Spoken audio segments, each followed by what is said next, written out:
나는 안 돼. 새벽 4시 잠 못 이루는 밤. 머릿속을 맴도는 이 한마디가 당신을 짓누르고 있습니다. 직장에서의 실패, 깨어진 관계, 반복되는 좌절. 그 모든 것들이 하나의 거대한 목소리로 들려옵니다. 너는 부족해. 너는 자격이 없어. 너는 결코 변하지 않을 거야. 이 목소리는 골리앗처럼 우뚝 서서 당신을 조롱합니다. 아침마다 일어나 거울을 볼 때마다, 새로운 도전 앞에 설 때마다 이 거인은 당신보다 먼저 그 자리를 차지하고 있습니다.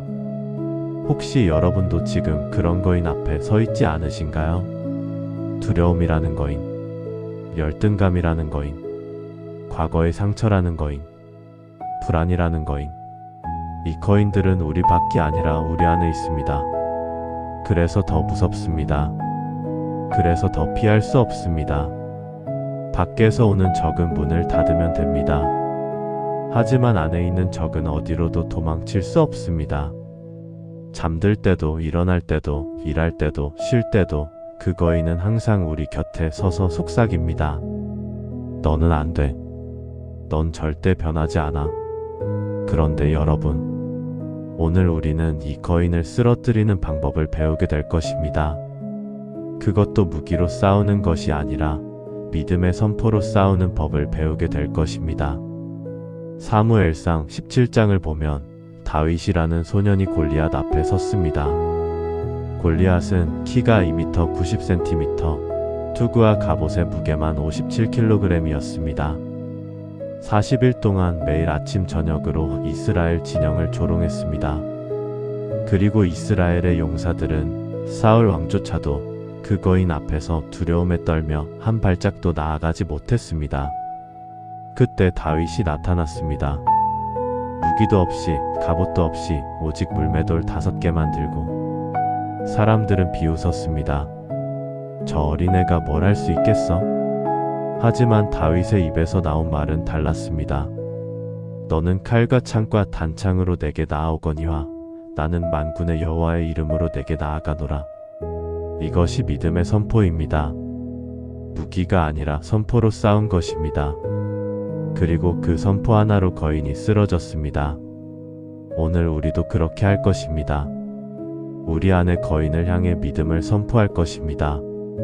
두려움을 향해, 열등감을 향해, 과거를 향해, 불안을 향해, 실패를 향해, 비교를 향해, 죄책감을 향해, 절망을 향해, 의심을 향해 선포할 것입니다.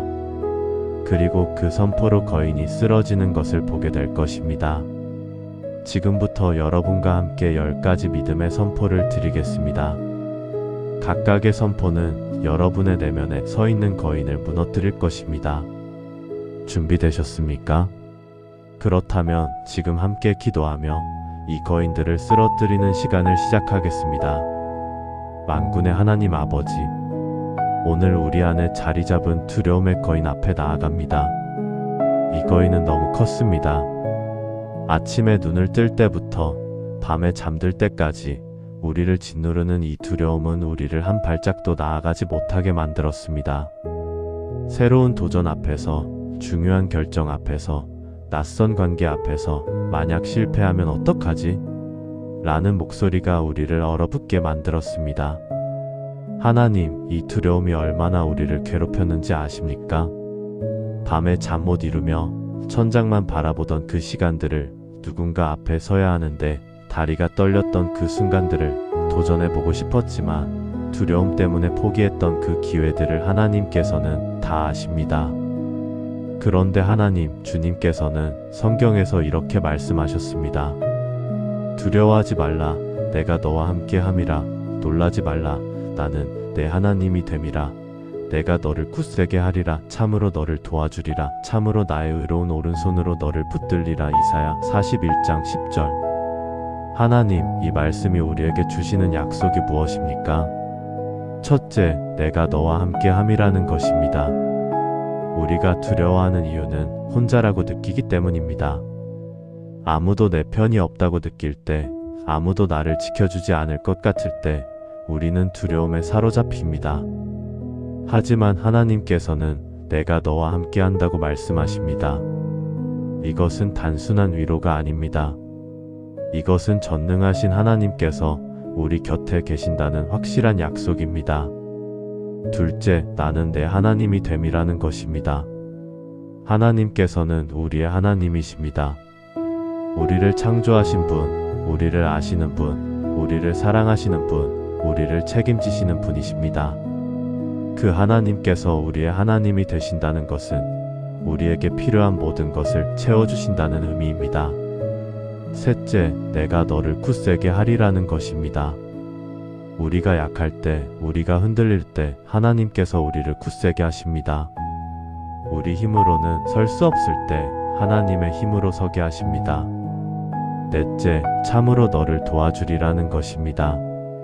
이 참으로라는 표현에 주목하십시오. 하나님께서는 확실하게, 분명하게, 반드시 우리를 도와주신다고 말씀하십니다. 마지막으로 참으로 나의 의로운 오른손으로 너를 붙들리라는 것입니다. 하나님의 의로운 오른손. 이것은 능력의 손입니다. 그 손으로 우리를 붙드신다는 것은 우리가 넘어지지 않도록, 떨어지지 않도록, 무너지지 않도록 확실하게 지켜주신다는 의미입니다. 하나님, 이 말씀을 붙잡습니다. 이제 우리 안에 있는 두려움의 거인을 향해 선포합니다. 두려움아, 너는 나를 이길 수 없다. 왜냐하면 내 하나님께서 나와 함께 하시기 때문이다. 두려움아, 너는 더 이상 나를 지배할 수 없다. 왜냐하면 내 하나님께서 나를 굳세게 하시기 때문이다. 두려움아, 너는 이제 물러가라. 왜냐하면 내 하나님께서 나를 의로운 오른손으로 붙드시기 때문이다. 하나님, 한 성도가 있었습니다. 그는 새로운 사업을 시작하려 했지만 두려움 때문에 5년을 망설였습니다. 만약 실패하면? 만약 빚을 지면? 만약 가족들이 고통받으면? 그 두려움이 너무 커서 아무것도 할 수 없었습니다. 하지만 어느 날 이 말씀을 붙잡고 기도하기 시작했습니다. 하나님께서 나와 함께 하신다. 하나님께서 나를 도와주신다. 그리고 마침내 용기를 내어 시작했습니다. 물론 쉽지 않았습니다. 어려움도 있었고 실패도 있었습니다. 하지만 놀라운 것은 그가 더 이상 두려워하지 않았다는 것입니다. 문제가 생길 때마다 하나님께서 함께 하신다는 믿음이 그를 붙들었고 결국 그 사업은 성공했습니다. 하나님, 우리도 그렇게 하기를 원합니다. 이제 더 이상 두려움에 사로잡히지 않기를 원합니다. 새로운 도전 앞에서, 낯선 상황 앞에서, 불확실한 미래 앞에서 우리는 이 말씀을 선포하겠습니다. 하나님께서 나와 함께 하신다. 하나님께서 나를 굳세게 하신다. 하나님께서 나를 붙드신다. 하나님, 오늘부터 우리 안에 두려움의 거인이 무너지기 시작할 것입니다. 그리고 그 자리에 믿음의 용기가 자라날 것입니다. 이제 다음 거인을 향해 나아가겠습니다. 사랑의 하나님 아버지, 이번에는 열등감의 거인 앞에 섭니다. 이 거인은 우리를 끊임없이 비교하게 만들었습니다. 다른 사람의 성공을 볼 때마다, 다른 사람의 재능을 볼 때마다, 다른 사람의 외모를 볼 때마다 나는 왜 이렇게 부족할까? 라는 생각이 우리를 짓눌렀습니다. SNS를 볼 때마다 다른 사람들의 화려한 삶과 나의 평범한 삶을 비교하며 우울해졌습니다. 직장에서, 가정에서, 교회에서 나만 뒤처지는 것 같아라는 생각에 숨고 싶었습니다. 하나님, 이 열등감이 얼마나 우리를 괴롭혔는지 아십니까? 자신감을 잃고 도전을 포기하고 관계를 피하며 살아온 그 시간들을 하나님께서는 다 아십니다. 그런데 하나님, 주님께서는 성경에서 이렇게 말씀하셨습니다. 내가 주께 감사하옴은 나를 지으심이 심히 기묘하심이라. 주께서 하시는 일이 기이함을 내 영혼이 잘 아나이다. 시편 139편 14절. 하나님, 이 말씀이 우리에게 무엇을 말씀하십니까? 첫째, 나를 지으심이라는 표현입니다. 우리는 우연히 태어난 존재가 아닙니다. 하나님께서 직접 디자인하시고 계획하시고 창조하신 존재입니다. 우리의 외모도, 성격도, 재능도 모든 것이 하나님의 계획 안에서 만들어진 것입니다. 둘째, 심히 기묘하심이라는 표현입니다. 히브리어 언어로 심히 기묘하다는 말은 놀랍도록 아름답게, 경이롭게, 특별하게라는 의미입니다. 하나님께서 우리를 만드실 때 그냥 대충 만드신 것이 아닙니다. 심혈을 기울여 정성을 다해 특별하게 만드셨습니다. 셋째, 주께서 하시는 일이 기이함이라는 표현입니다. 하나님께서 하시는 모든 일은 기이합니다. 우연이 없고 실수가 없습니다. 그렇다면 하나님께서 우리를 만드신 것도 기이한 일입니다. 완벽한 계획, 완벽한 디자인, 완벽한 창조입니다. 마지막으로 내 영혼이 잘 아나이다라는 고백입니다. 이것은 단순히 머리로 아는 지식이 아닙니다. 영혼 깊은 곳에서 확신하는 진리입니다. 하나님께서 나를 특별하게 만드셨다는 것을 영혼이 알 때 우리는 더 이상 다른 사람과 비교하지 않게 됩니다. 하나님, 이 말씀을 붙잡습니다. 이제 우리 안에 있는 열등감의 거인을 향해 선포합니다. 열등감아, 너는 거짓말쟁이다. 나는 부족한 존재가 아니다. 나는 하나님께서 심히 기묘하게 만드신 존재다. 열등감아, 너는 나를 속일 수 없다. 나는 비교의 대상이 아니다. 나는 하나님의 독특한 작품이다. 열등감아, 너는 이제 물러가라. 나는 하나님의 형상대로 지음받은 귀한 존재이기 때문이다. 하나님, 한 자매가 있었습니다. 그녀는 평생 자신의 외모 때문에 열등감에 시달렸습니다. 거울을 볼 때마다, 다른 사람들을 볼 때마다 나는 왜 이렇게 못생겼을까? 라는 생각에 괴로워했습니다. 사람들을 피하고 사진 찍기를 거부하고 자신을 숨기며 살았습니다. 하지만 어느 날 이 말씀을 묵상하며 깨달았습니다. 하나님께서 나를 심히 기묘하게 만드셨다면 내 외모도 하나님의 계획이구나. 그날부터 그녀는 달라졌습니다.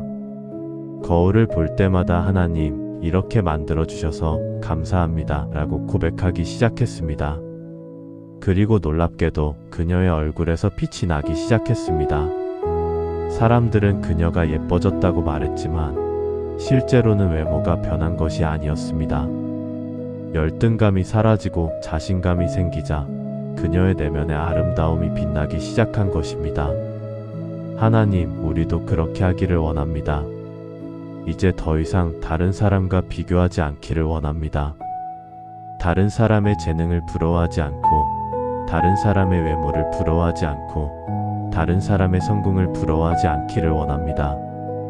대신 하나님께서 우리를 어떻게 만드셨는지, 우리에게 어떤 계획이 있으신지, 우리를 통해 무엇을 이루시려 하는지를 발견하기를 원합니다.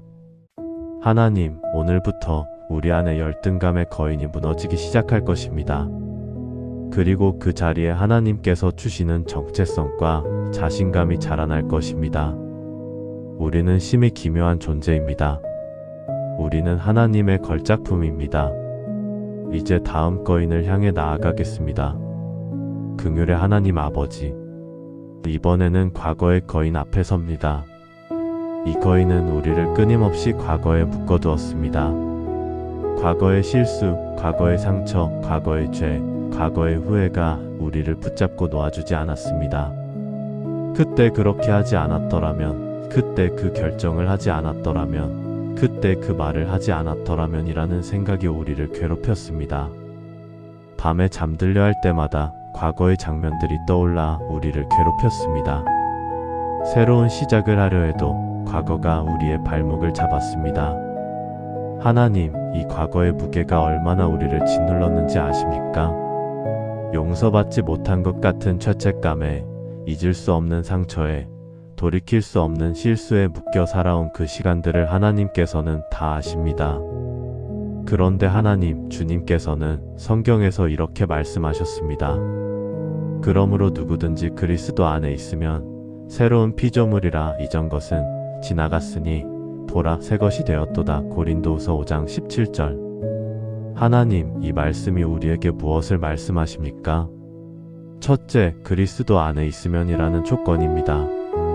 이것은 우리가 예수 그리스도를 믿고 그분과 연합된 상태를 말합니다. 우리가 그리스도 안에 있을 때 놀라운 일이 일어납니다. 그것은 바로 새로운 피조물이 되는 것입니다. 둘째, 새로운 피조물이라는 선언입니다. 이것은 단순히 조금 나아진 것이 아닙니다. 완전히 새로운 존재가 된 것입니다. 마치 애벌레가 나비가 되는 것처럼 근본적인 변화가 일어난 것입니다. 우리의 정체성이 바뀌었습니다. 우리의 본질이 바뀌었습니다. 우리의 운명이 바뀌었습니다. 셋째, 이전 것은 지나갔으니라는 확인입니다. 과거의 모든 것이 지나갔습니다. 과거의 죄도, 과거의 실수도, 과거의 상처도, 과거의 정체성도 모두 지나갔습니다. 이것은 잊어버리라는 말이 아닙니다. 더 이상 그것이 우리를 정의하지 않는다는 의미입니다. 마지막으로 보라 새 것이 되었도다라는 감탄입니다. 보라는 주목하라는 명령입니다. 이 놀라운 사실을 보라는 것입니다. 우리가 새 것이 되었다는 것을 보라는 것입니다. 하나님, 이 말씀을 붙잡습니다. 이제 우리 안에 있는 과거의 거인을 향해 선포합니다. 과거야, 너는 더 이상 나를 정의할 수 없다. 나는 그리스도 안에서 새로운 피조물이기 때문이다. 과거야, 너는 더 이상 나를 묶을 수 없다. 이전 것은 지나갔고 새 것이 되었기 때문이다. 과거야, 너는 이제 물러가라. 나는 더 이상 과거의 죄인이 아니라 그리스도의 의로움을 입은 자이기 때문이다. 하나님, 한 형제가 있었습니다. 그는 젊은 시절에 큰 실수를 저질렀습니다. 사업 실패로 많은 사람들에게 피해를 주었고 가족들을 실망시켰습니다. 그 후 20년 동안 그는 그 과거에 묶여 살았습니다. 새로운 기회가 와도 나는 자격이 없어라며 거절했습니다. 사람들을 만나도 나는 실패자야라는 생각에 주눅 들었습니다. 하지만 어느 날 이 말씀을 듣고 눈물을 흘렸습니다. 이전 것은 지나갔으니 보라 새 것이 되었도다. 그는 깨달았습니다. 하나님께서는 나를 과거의 실패로 보지 않으신다. 하나님께서는 나를 그리스도 안에서 새로운 피조물로 보신다. 그날부터 그는 과거에서 벗어나기 시작했습니다. 과거의 실수를 인정하되 과거에 묶이지 않았습니다. 과거에서 배우되 과거에 살지 않았습니다. 그리고 마침내 그는 새로운 사업을 시작했고 이번에는 성공했습니다. 더 놀라운 것은 그가 과거의 경험을 통해 더 지혜롭고 더 겸손한 사람이 되었다는 것입니다. 하나님, 우리도 그렇게 하기를 원합니다. 이제 더 이상 과거에 묶이지 않기를 원합니다. 과거의 실수를 후회하지 않고, 과거의 상처에 갇히지 않고, 과거의 죄책감에 짓눌리지 않기를 원합니다. 대신 그리스도 안에서 새로운 피조물이 되었다는 사실을 붙잡기를 원합니다. 하나님, 오늘부터 우리 안에 과거의 거인이 무너지기 시작할 것입니다. 그리고 그 자리에 새로운 소망과 새로운 정체성이 자라날 것입니다. 우리는 새로운 피조물입니다. 우리는 그리스도 안에서 새롭게 된 자들입니다. 이제 다음 거인을 향해 나아가겠습니다. 평강의 하나님 아버지, 이번에는 불안의 거인 앞에 섭니다. 이 거인은 우리를 끊임없이 미래에 대한 걱정으로 몰아넣었습니다. 내일은 어떻게 될까? 만약 이런 일이 생기면? 만약 저런 일이 생기면? 이라는 생각이 우리를 괴롭혔습니다. 건강에 대한 불안, 경제에 대한 불안, 자녀에 대한 불안, 미래에 대한 불안이 우리를 잠 못 이루게 만들었습니다. 아직 일어나지도 않은 일을 걱정하며 우리는 현재의 평안을 잃어버렸습니다. 하나님, 이 불안이 얼마나 우리를 지치게 만들었는지 아십니까? 밤새 뒤척이며 걱정한 그 시간들을, 아무 이유 없이 가슴이 답답했던 그 순간들을, 미래가 두려워 현재를 즐기지 못했던 그 날들을 하나님께서는 다 아십니다. 그런데 하나님, 주님께서는 성경에서 이렇게 말씀하셨습니다. 아무것도 염려하지 말고 다만 모든 일에 기도와 간구로 너희 구할 것을 감사함으로 하나님께 아뢰라. 그리하면 모든 지각에 뛰어난 하나님의 평강이 그리스도 예수 안에서 너희 마음과 생각을 지키시리라. 빌립보서 4장 6절부터 7절. 하나님, 이 말씀이 우리에게 무엇을 말씀하십니까? 첫째, 아무것도 염려하지 말고라는 명령입니다. 이것은 단순한 조언이 아니라 명령입니다. 하나님께서는 우리에게 염려하지 말라고 명령하십니다. 왜냐하면 염려는 우리에게 유익이 없기 때문입니다. 염려는 문제를 해결하지 못하고 오히려 우리를 더 약하게 만들기 때문입니다. 둘째, 다만 모든 일에 기도와 간구로라는 방법입니다. 염려 대신 무엇을 해야 합니까? 기도해야 합니다. 모든 일에, 작은 일에도 큰 일에도 기도로 하나님께 나아가야 합니다. 그리고 간구해야 합니다. 간구는 간절히 구하는 것입니다. 형식적인 기도가 아니라 진심을 담아 하나님께 구하는 것입니다. 셋째, 너희 구할 것을 감사함으로라는 태도입니다. 기도할 때 감사해야 합니다. 아직 응답받지 못했어도, 아직 해결되지 않았어도 감사함으로 구해야 합니다. 왜냐하면 하나님께서 반드시 들으시고 응답하실 것을 믿기 때문입니다. 마지막으로 모든 지각에 뛰어난 하나님의 평강이라는 약속입니다. 하나님께서 주시는 평강은 우리의 이해를 초월합니다. 상황이 해결되지 않아도, 문제가 여전히 있어도 하나님께서 주시는 평강은 우리 마음과 생각을 지켜줍니다. 하나님, 이 말씀을 붙잡습니다. 이제 우리 안에 있는 불안의 거인을 향해 선포합니다. 불안아, 너는 나를 지배할 수 없다. 나는 기도로 하나님께 나아가기 때문이다. 불안아, 너는 나를 괴롭힐 수 없다. 하나님의 평강이 내 마음을 지키기 때문이다. 불안아, 너는 이제 물러가라. 나는 모든 일을 하나님께 맡기고 감사하기 때문이다. 하나님, 한 자매가 있었습니다. 그녀는 자녀의 미래에 대한 불안에 시달렸습니다. 자녀가 학교에서 잘 지내는지, 친구 관계는 괜찮은지, 미래는 어떻게 될지 끊임없이 걱정했습니다. 밤에 잠들지 못하고 낮에도 불안에 시달렸습니다. 하지만 어느 날 이 말씀을 붙잡고 기도하기 시작했습니다. 하나님, 제 자녀를 주님께 맡깁니다. 감사함으로 맡깁니다. 처음에는 어색했습니다. 아직 아무것도 변하지 않았는데 어떻게 감사할 수 있을까? 하지만 매일 이렇게 기도하며 놀라운 일이 일어났습니다. 상황은 그대로인데 그녀의 마음에 평안이 찾아온 것입니다. 더 이상 밤에 뒤척이지 않았습니다. 더 이상 불안에 시달리지 않았습니다. 하나님의 평강이 그녀의 마음을 지켜주었기 때문입니다. 그리고 신기하게도 그녀가 평안해지자 자녀도 안정되기 시작했습니다.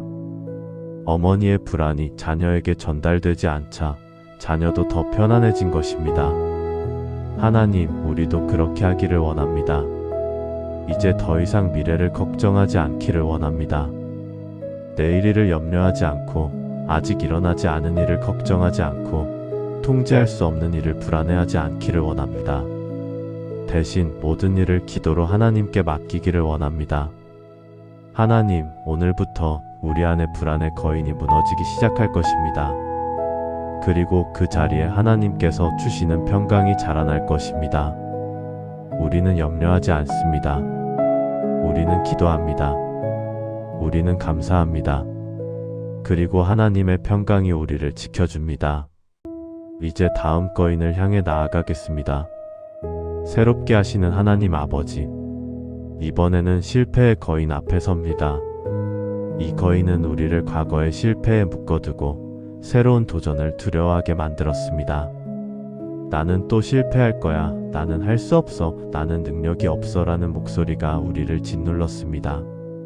시험에 떨어진 경험, 사업에 실패한 경험, 관계에서 실패한 경험이 우리를 주저앉게 만들었습니다. 새로운 기회가 와도 또 실패하면 어떡하지? 라는 두려움에 포기했습니다. 하나님, 이 실패의 무게가 얼마나 우리를 짓눌렀는지 아십니까? 다시 일어서고 싶어도 일어설 힘이 없었던 그 순간들을, 도전하고 싶어도 두려워서 포기했던 그 기회들을, 자신을 믿지 못해 주저앉았던 그 시간들을 하나님께서는 다 아십니다. 그런데 하나님, 주님께서는 성경에서 이렇게 말씀하셨습니다. 의인은 7번 넘어져도 다시 일어나거니와 악인은 재앙으로 말미암아 엎드러지느니라. 잠언 24장 16절. 하나님, 이 말씀이 우리에게 무엇을 말씀하십니까? 첫째, 의인은 7번 넘어져도라는 현실입니다. 의인도 넘어집니다. 의인도 실패합니다. 의인도 쓰러집니다. 그것도 한두 번이 아니라 7번이나 넘어집니다. 여기서 7은 완전수로 여러 번, 많이라는 의미입니다. 의인이라고 해서 실패하지 않는 것이 아닙니다. 의인도 실패합니다. 하지만 차이가 있습니다. 둘째, 다시 일어나거니와라는 회복입니다. 의인은 넘어지지만 다시 일어납니다. 한 번 넘어졌다고 끝이 아닙니다. 2번 넘어졌다고 포기하지 않습니다. 7번 넘어져도 7번 다시 일어납니다. 왜냐하면 하나님께서 일으켜 세우시기 때문입니다. 셋째, 악인은 재앙으로 말미암아 엎드러지느니라라는 대조입니다. 악인은 한 번 넘어지면 다시 일어나지 못합니다. 왜냐하면 그들에게는 일으켜 세워주실 하나님이 없기 때문입니다. 하지만 의인은 다릅니다. 의인에게는 일으켜 세워주시는 하나님이 계십니다. 마지막으로 이 말씀의 핵심은 넘어지지 않는 것이 아니라 다시 일어나는 것입니다. 성공의 비결은 실패하지 않는 것이 아닙니다. 성공의 비결은 실패해도 다시 일어나는 것입니다. 하나님, 이 말씀을 붙잡습니다. 이제 우리 안에 있는 실패의 거인을 향해 선포합니다. 실패야, 너는 나를 정의할 수 없다. 나는 실패자가 아니라 다시 일어나는 자이기 때문이다. 실패야, 너는 나를 좌절시킬 수 없다. 하나님께서 나를 일으켜 세우시기 때문이다. 실패야, 너는 이제 물러가라. 나는 7번 넘어져도 다시 일어나는 의인이기 때문이다. 하나님, 한 형제가 있었습니다. 그는 3번 사업에 실패했습니다. 첫 번째 실패 후 그는 한 번 실수한 거야 라고 생각했습니다. 2번째 실패 후 그는 운이 나빴어 라고 생각했습니다. 하지만 3번째 실패 후 그는 완전히 무너졌습니다. 나는 사업가가 아니야. 나는 능력이 없어. 나는 실패자야. 그는 모든 것을 포기하고 숨어 살았습니다. 하지만 어느 날 이 말씀을 듣고 눈물을 흘렸습니다. 의인은 7번 넘어져도 다시 일어나거니와. 그는 깨달았습니다. 3번 실패했다고 끝이 아니구나. 나는 아직 4번, 5번, 6번, 7번 더 도전할 수 있구나. 그날부터 그는 다시 일어섰습니다. 과거의 실패에서 배우되 과거의 실패에 묶이지 않았습니다. 그리고 4번째 도전에서 마침내 성공했습니다. 더 놀라운 것은 그가 과거의 실패 경험을 통해 더 지혜롭고 더 겸손한 사업가가 되었다는 것입니다. 실패가 그를 무너뜨린 것이 아니라 실패가 그를 더 강하게 만든 것입니다. 하나님, 우리도 그렇게 하기를 원합니다. 이제 더 이상 과거의 실패에 묶이지 않기를 원합니다. 실패를 두려워하지 않고 실패를 통해 배우고 실패 후에 다시 일어나기를 원합니다. 대신 우리를 일으켜 세우시는 하나님을 신뢰하기를 원합니다. 하나님, 오늘부터 우리 안에 실패의 거인이 무너지기 시작할 것입니다. 그리고 그 자리에 다시 일어나는 용기와 회복의 능력이 자라날 것입니다. 우리는 실패자가 아닙니다. 우리는 다시 일어나는 자들입니다. 우리는 하나님께서 일으켜 세우시는 의인들입니다. 이제 다음 거인을 향해 나아가겠습니다. 은혜의 하나님 아버지, 이번에는 비교의 거인 앞에 섭니다. 이 거인은 우리를 끊임없이 다른 사람과 비교하게 만들었습니다. 저 사람은 나보다 낫다. 저 사람은 나보다 성공했다. 저 사람은 나보다 행복해 보인다라는 생각이 우리를 괴롭혔습니다. SNS를 볼 때마다, 다른 사람들의 성공을 볼 때마다, 다른 사람들의 행복을 볼 때마다 우리는 우울해졌습니다. 교회에서도, 직장에서도, 가정에서도 끊임없이 비교하며 자신을 깎아내렸습니다. 하나님, 이 비교가 얼마나 우리를 지치게 만들었는지 아십니까? 남과 비교하며 자신을 낮추었던 그 순간들을, 다른 사람의 성공을 보며 질투했던 그 시간들을, 자신의 삶에 만족하지 못하고 불평했던 그 날들을 하나님께서는 다 아십니다.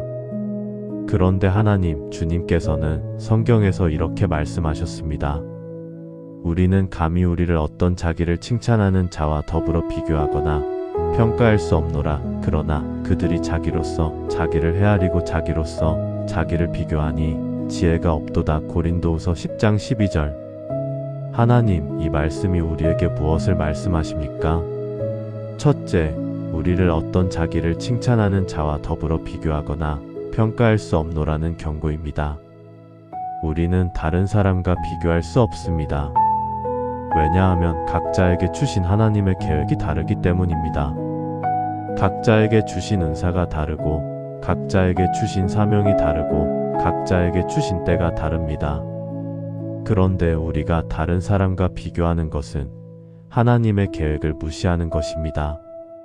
둘째, 그들이 자기로서 자기를 헤아리고 자기로서 자기를 비교하니라는 설명입니다.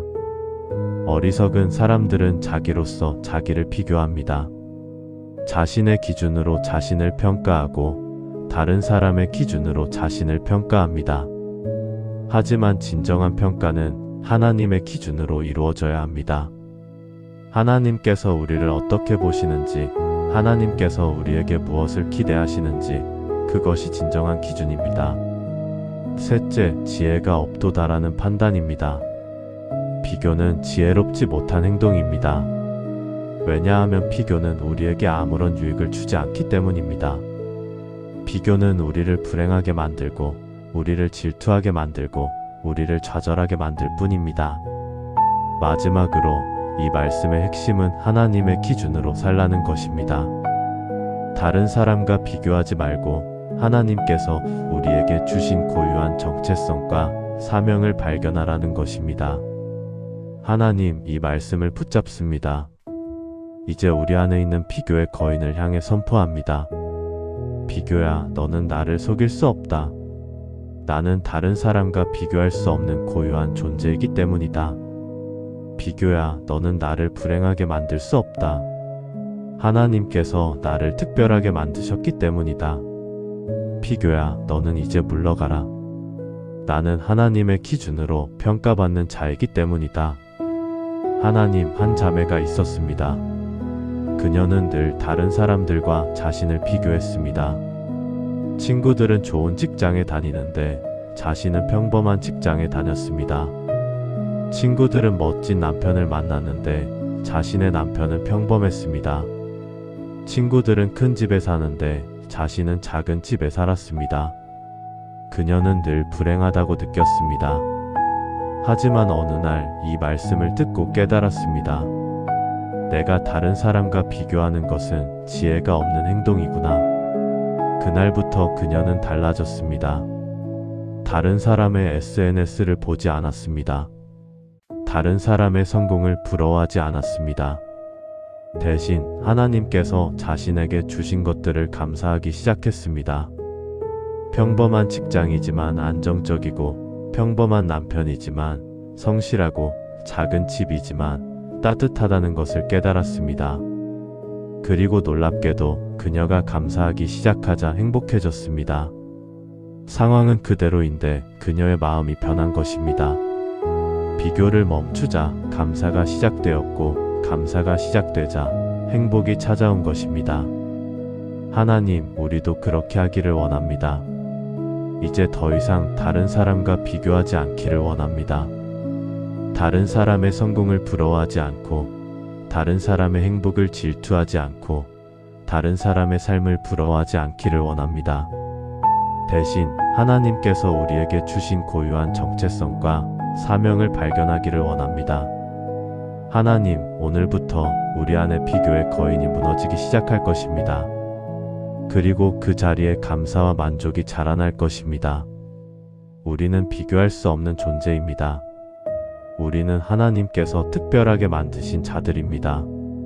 우리는 하나님의 기준으로 평가받는 자들입니다. 이제 다음 거인을 향해 나아가겠습니다. 의로우신 하나님 아버지, 이번에는 죄책감의 거인 앞에 섭니다. 이 거인은 우리를 끊임없이 과거의 죄로 정죄했습니다. 너는 용서받을 수 없어. 너는 깨끗해질 수 없어. 너는 하나님께 받아들여질 수 없어. 라는 목소리가 우리를 괴롭혔습니다. 과거에 저지른 죄, 반복되는 연약함, 고쳐지지 않는 습관이 우리를 짓눌렀습니다. 하나님 앞에 나아가려 해도 죄책감이 우리를 막았습니다. 하나님, 이 죄책감이 얼마나 우리를 괴롭혔는지 아십니까? 용서받지 못한 것 같은 마음에, 정죄받는 것 같은 느낌에, 하나님께 버림받은 것 같은 두려움에 시달렸던 그 시간들을 하나님께서는 다 아십니다. 그런데 하나님, 주님께서는 성경에서 이렇게 말씀하셨습니다. 그러므로 이제 그리스도 예수 안에 있는 자에게는 결코 정죄함이 없나니. 로마서 8장 1절. 하나님, 이 말씀이 우리에게 무엇을 말씀하십니까? 첫째, 그러므로 이제라는 시간적 선언입니다. 그러므로는 앞에 나온 내용에 근거한 결론입니다. 로마서 7장에서 바울은 자신의 연약함과 죄와의 싸움을 고백했습니다. 오호라, 나는 곤고한 사람이로다. 이 사망의 몸에서 누가 나를 건져내라고 탄식했습니다. 하지만 8장 1절에서 그러므로 이제라고 시작합니다. 이제는 다르다는 것입니다. 과거는 과거이고 이제는 새로운 시대라는 것입니다. 둘째, 그리스도 예수 안에 있는 자에게는 이라는 조건입니다. 이것은 우리가 그리스도 안에 있다는 것입니다. 그리스도와 연합되었다는 것입니다. 그리스도의 의로움을 입었다는 것입니다. 우리가 그리스도 안에 있을 때 하나님께서는 우리를 보시는 것이 아니라 그리스도를 보십니다. 우리의 죄를 보시는 것이 아니라 그리스도의 의를 보십니다. 셋째, 결코 정죄함이 없나니라는 확실한 약속입니다. 결코는 절대로 전혀라는 의미입니다. 정죄함이 조금도 없다는 것입니다. 하나님께서는 우리를 정죄하지 않으십니다. 비난하지 않으십니다. 심판하지 않으십니다. 왜냐하면 예수 그리스도께서 우리의 모든 죄를 대신 짊어지셨기 때문입니다. 마지막으로 이 말씀의 핵심은 우리는 자유롭다는 것입니다. 죄책감에서 자유롭고, 정죄감에서 자유롭고, 두려움에서 자유롭습니다. 하나님, 이 말씀을 붙잡습니다. 이제 우리 안에 있는 죄책감의 거인을 향해 선포합니다. 죄책감아, 너는 거짓말쟁이다. 그리스도 예수 안에서 나는 결코 정죄받지 않기 때문이다. 죄책감아, 너는 나를 속일 수 없다. 예수님께서 나의 모든 죄를 담당하셨기 때문이다. 죄책감아, 너는 이제 물러가라. 나는 그리스도의 의로움을 입은 자이기 때문이다. 하나님, 한 형제가 있었습니다. 그는 과거에 큰 죄를 지었습니다. 그 죄 때문에 많은 사람들에게 상처를 주었고 자신도 깊은 후회에 시달렸습니다. 예수님을 믿은 후에도 그 죄책감은 사라지지 않았습니다.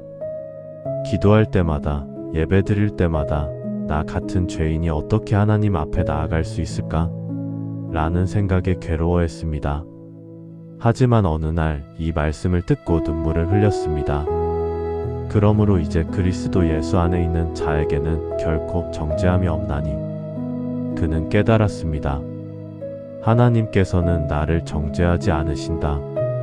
나를 정죄하는 것은 사탄이고 나 자신이다. 그날부터 그는 달라졌습니다. 과거의 죄를 부인하지 않았습니다. 하지만 과거의 죄에 묶이지도 않았습니다. 대신 하나님의 용서를 받아들이고 그리스도의 의로움을 입은 자로 살기 시작했습니다. 그리고 놀랍게도 그가 자유로워지자 더 담대하게 하나님을 섬기게 되었습니다. 과거의 경험을 통해 다른 사람들을 위로하고 하나님의 은혜를 증거하는 사역자가 된 것입니다. 하나님, 우리도 그렇게 하기를 원합니다. 이제 더 이상 죄책감에 묶이지 않기를 원합니다. 과거의 죄를 후회하되 과거의 죄에 정죄받지 않기를 원합니다. 대신 그리스도 안에서 결코 정죄받지 않는다는 진리를 붙잡기를 원합니다. 하나님, 오늘부터 우리 안에 죄책감의 거인이 무너지기 시작할 것입니다. 그리고 그 자리에 하나님의 용서와 자유가 자라날 것입니다. 우리는 정죄받지 않습니다. 우리는 그리스도의 의로움을 입은 자들입니다. 우리는 하나님의 사랑받는 자녀들입니다. 이제 다음 거인을 향해 나아가겠습니다. 생명의 하나님 아버지, 이번에는 절망의 거인 앞에 섭니다. 이 거인은 우리에게 더 이상 희망이 없다고 속삭였습니다. 아무것도 변하지 않을 거야. 아무것도 나아지지 않을 거야. 아무 의미가 없어라는 목소리가 우리를 무너뜨렸습니다. 반복되는 실패, 변하지 않는 상황, 해결되지 않는 문제 앞에서 우리는 절망했습니다. 기도해도 응답이 없는 것 같고, 노력해도 변화가 없는 것 같고, 기다려도 소망이 없는 것 같았습니다. 하나님, 이 절망이 얼마나 우리를 깊은 어둠 속으로 몰아넣었는지 아십니까? 모든 것을 포기하고 싶었던 그 순간들을, 삶의 의미를 잃어버렸던 그 시간들을, 더 이상 견딜 수 없다고 느꼈던 그 날들을 하나님께서는 다 아십니다. 그런데 하나님, 주님께서는 성경에서 이렇게 말씀하셨습니다. 우리가 알거니와 하나님을 사랑하는 자, 곧 그의 뜻대로 부르심을 입은 자들에게는 모든 것이 합력하여 선을 이루느니라. 로마서 8장 28절. 하나님, 이 말씀이 우리에게 무엇을 말씀하십니까? 첫째, 우리가 알거니와라는 확신입니다. 이것은 추측이 아니라 확실한 사실입니다.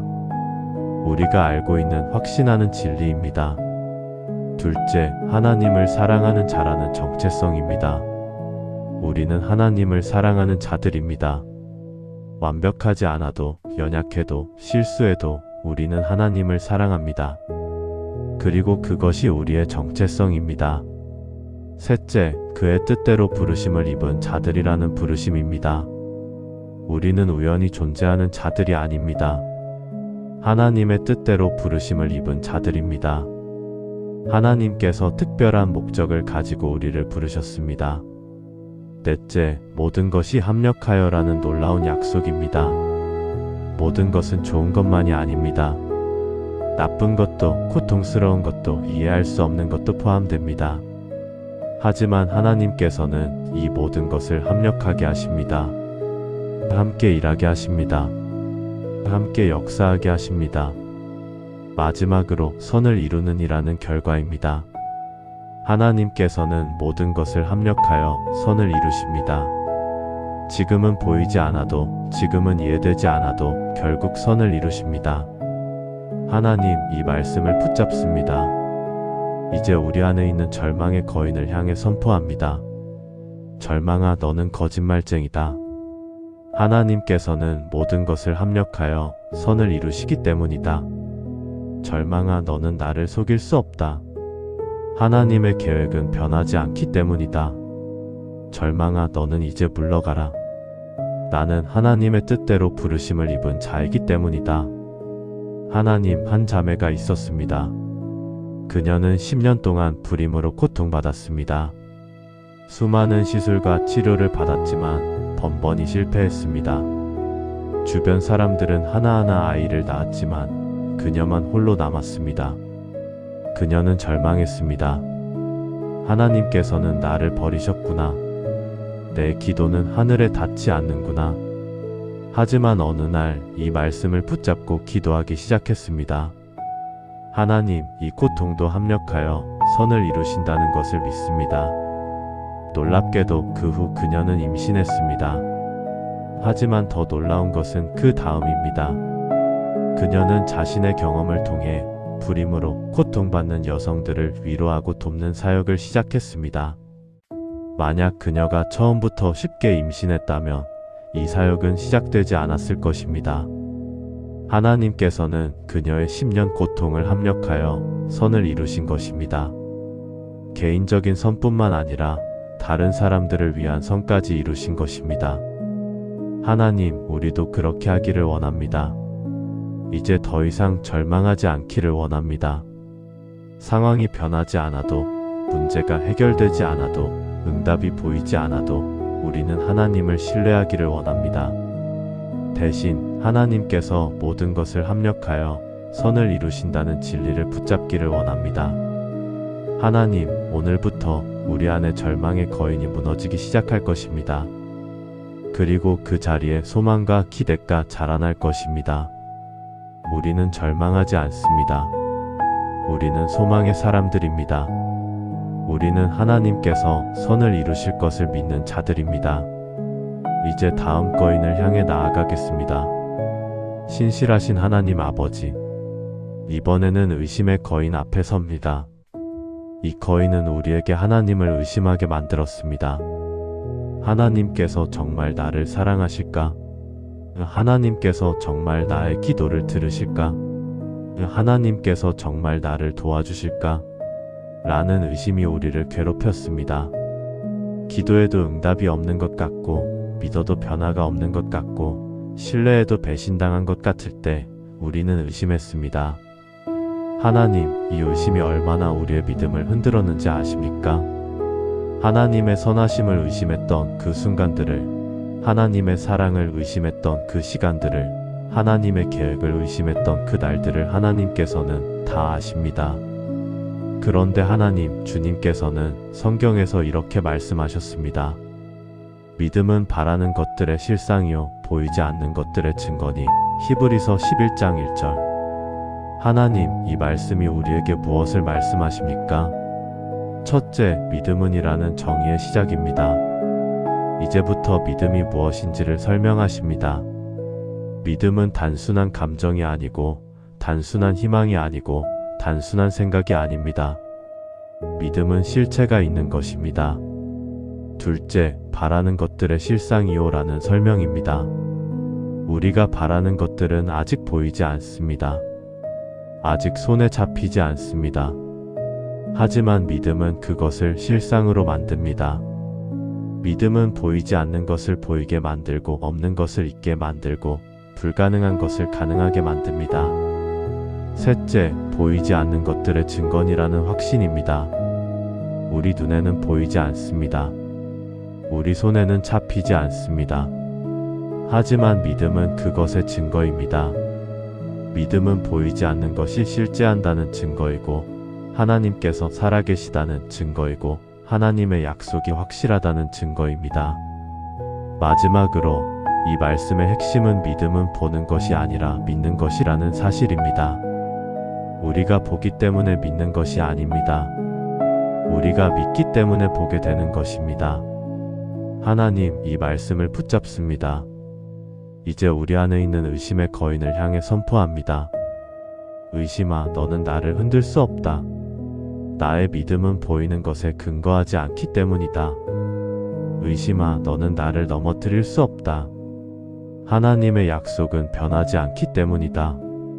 의심아, 너는 이제 물러가라. 나는 보이지 않는 것들의 증거인 믿음을 가진 자이기 때문이다. 하나님, 한 형제가 있었습니다. 그는 사업이 어려워 파산 직전에 놓였습니다. 은행 빚도 많고 직원들 월급도 줄 수 없는 상황이었습니다. 그는 기도했지만 아무런 응답이 없는 것 같았습니다. 하나님께서 정말 나를 도와주실까? 라는 의심이 그를 괴롭혔습니다. 하지만 어느 날 이 말씀을 붙잡고 선포하기 시작했습니다. 믿음은 바라는 것들의 실상이요 보이지 않는 것들의 증거니. 나는 아직 해결책이 보이지 않지만 하나님께서 길을 여실 것을 믿습니다. 놀랍게도 그 후 예상치 못한 곳에서 투자자가 나타났습니다. 사업은 회복되었고 빚도 갚았습니다. 하지만 더 중요한 것은 그가 이 경험을 통해 진정한 믿음을 배웠다는 것입니다. 보이지 않아도 믿는 것, 이해되지 않아도 신뢰하는 것, 그것이 진정한 믿음이구나. 하나님, 우리도 그렇게 하기를 원합니다. 이제 더 이상 의심하지 않기를 원합니다. 보이지 않아도 믿고, 이해되지 않아도 신뢰하고, 응답이 지연되어도 기다리기를 원합니다. 대신 하나님의 약속은 변하지 않는다는 진리를 붙잡기를 원합니다. 하나님, 오늘부터 우리 안에 의심의 거인이 무너지기 시작할 것입니다. 그리고 그 자리에 확고한 믿음과 신뢰가 자라날 것입니다. 우리는 의심하지 않습니다. 우리는 믿는 자들입니다. 우리는 보이지 않는 것들의 증거를 가진 자들입니다. 이제 마지막 선포를 향해 나아가겠습니다. 만군의 여호와 하나님 아버지, 이제 마지막 기도의 시간입니다.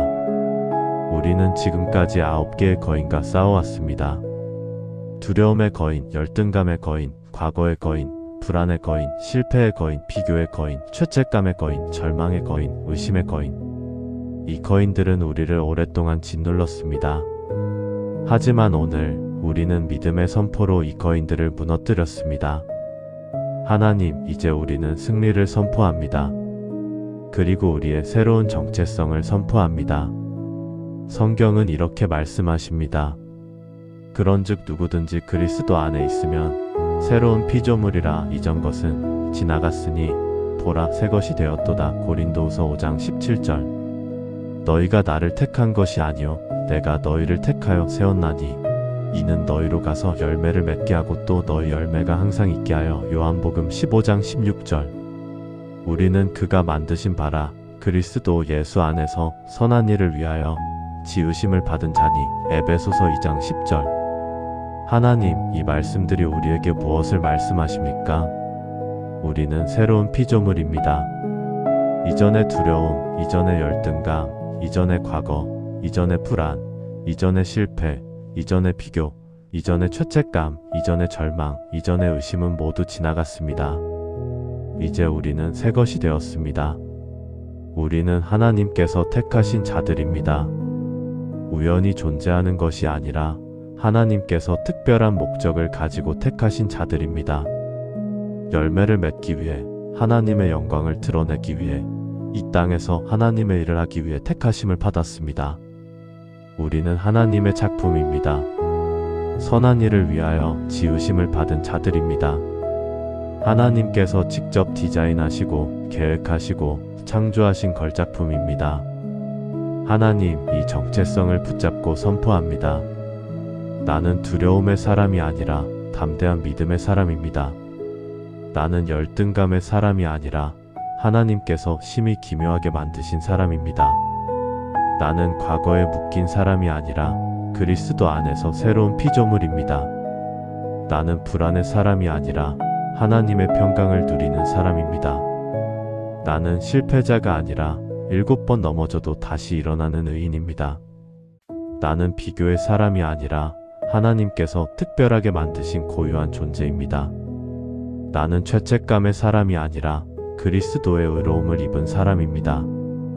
나는 절망의 사람이 아니라 하나님께서 모든 것을 합력하여 선을 이루실 것을 믿는 소망의 사람입니다. 나는 의심의 사람이 아니라 보이지 않는 것들의 증거인 믿음을 가진 사람입니다.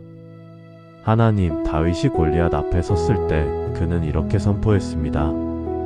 너는 칼과 창과 단창으로 내게 나아오거니와 나는 만군의 여호와의 이름 곧 내가 모욕하는 이스라엘 군대의 하나님의 이름으로 내게 나아가노라. 오늘 여호와께서 너를 내 손에 넘기시리니. 사무엘상 17장 45절부터 46절. 하나님, 우리도 오늘 같은 선포를 합니다. 우리 안의 거인들아, 너희는 우리를 이길 수 없다. 왜냐하면 우리는 만군의 여호와의 이름으로 너희를 향해 나아갔기 때문이다. 오늘 하나님께서 너희를 우리 손에 넘기실 것이다. 하나님, 한 성도가 있었습니다. 그는 평생 자신을 실패자, 부족한 사람, 가치 없는 사람이라고 생각했습니다. 하지만 어느 날 이 말씀들을 듣고 깨달았습니다. 내가 나를 어떻게 생각하든 하나님께서는 나를 새로운 피조물로 택하신 자로 하나님의 작품으로 보신다. 그날부터 그는 자신을 다르게 보기 시작했습니다. 거울을 볼 때마다 나는 하나님의 작품이다 라고 고백했습니다. 아침에 일어날 때마다 나는 하나님께서 택하신 자다라고 선포했습니다. 어려운 상황을 만날 때마다 나는 새로운 피조물이다 라고 믿었습니다. 그리고 놀랍게도 그의 삶이 변하기 시작했습니다. 자신감이 생기고 도전하는 용기가 생기고 다른 사람들을 섬기는 마음이 생겼습니다. 상황이 변한 것이 아니라 그의 정체성이 변한 것입니다. 그리고 정체성이 변하자 삶이 변한 것입니다. 하나님, 우리도 그렇게 하기를 원합니다. 오늘부터 우리는 새로운 정체성으로 살아가기를 원합니다. 더 이상 과거의 정체성, 세상이 우리에게 붙인 정체성, 거인들이 우리에게 말한 정체성으로 살지 않기를 원합니다.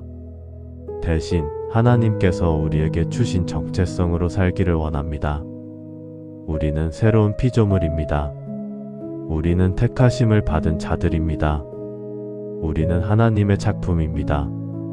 우리는 만군의 여호와의 이름으로 나아가는 자들입니다. 하나님, 오늘 이 선포를 듣는 모든 이들에게 변화가 일어나기를 기도합니다.